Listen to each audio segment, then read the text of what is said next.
Understanding normal blood sugar levels. What you need to know.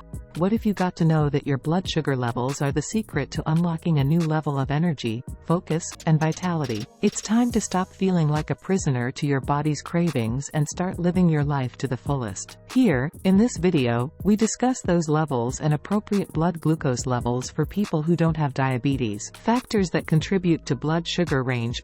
Your body is like a nightclub, and blood glucose is on the guest list. Insulin, the bouncer, has one job: to make sure only the right amount of glucose gets in. Too much, and chaos ensues. Too little, and everyone's left standing outside in the cold. But in diabetes, the bouncer is either asleep on the job or has quit altogether. So when the blood glucose party starts getting wild, no one can kick out the troublemakers. This leads to some serious health risks over time. And let's be honest, blood glucose spikes happen to the best of us. Maybe you skipped breakfast, got too much sun, or couldn't resist that second slice of cake. So let's take a moment to appreciate the hard-working bouncers in our bodies. After all, you don't want your body to turn into a wild, out-of-control party, do you? For people without diabetes, the wonderful world of blood glucose levels. It's like a game show, where you win big if you're within the safe range and risk losing it all if you're in the prediabetes or diabetes range. If you're lucky enough to have a winning A1C test result below 5.7%, you can relax,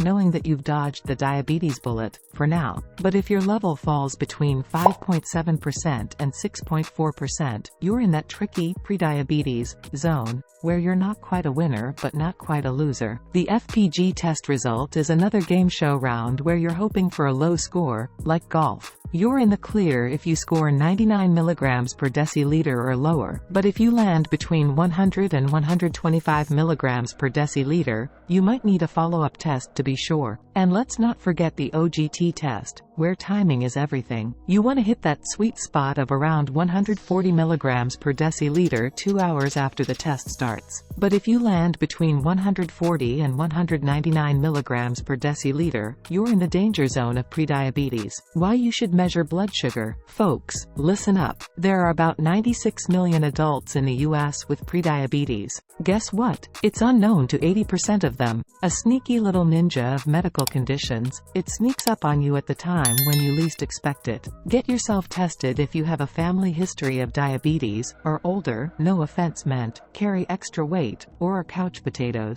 A simple blood test can save you from a lifetime of diabetes, heart disease, kidney problems, eye problems, and strokes. We don't recommend going that route. Next, let's discuss diabetes complications. They're not pretty, but we want to warn you. It's heart disease, nerve damage, kidney damage, eye damage, foot damage, erectile dysfunction, and even dementia. It's scary. Nobody wants a whole laundry list of problems. The phrase, "knowledge is power," is accurate. Don't let prediabetes steal your health. Take action, get tested, and take charge of your health. How to lower blood sugar when needed. So, you're in the prediabetic range. Don't panic, but it's time to take action. Your healthcare provider will likely recommend a few lifestyle changes to bring your levels down to a safe range. This usually takes the form of weight loss, changes to your diet, and regular exercise. You have to work out. But don't worry, you don't have to run a marathon. Adding some kind of movement to your daily life can be as simple as walking, dancing while cooking, and stretching regularly. Sitting less is the key. It's time to get up and groove.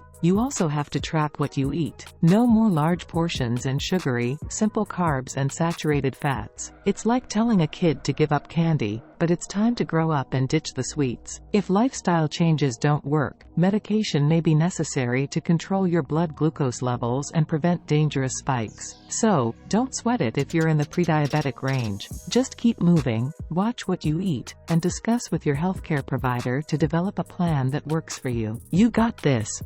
How to raise blood sugar when needed. Oh no, you've got a case of the hypoglycemia blues. If you've got type 1 diabetes, you might be familiar with this situation. Your blood glucose has plummeted below 70 mg per deciliter, leaving you feeling like a wilted piece of lettuce. What to do? First off, let's figure out the cause of this sudden drop. Did you forget to eat, exercise vigorously, or accidentally take too much insulin? Whatever the cause, we must act fast to get those levels back up. Usually, snacking on something that can raise your blood glucose levels, like a piece of fruit or a granola bar, can do the trick. But if you're experiencing a severe case of the shakes, with your blood glucose dropping below 55 milligrams per deciliter, it's time to bring out the big guns. Your healthcare provider might prescribe an injectable medication called glucagon. Think of it as a superhero coming to save the day, or rather, your glucose levels. So, next time you feel like you're losing steam, take a deep breath,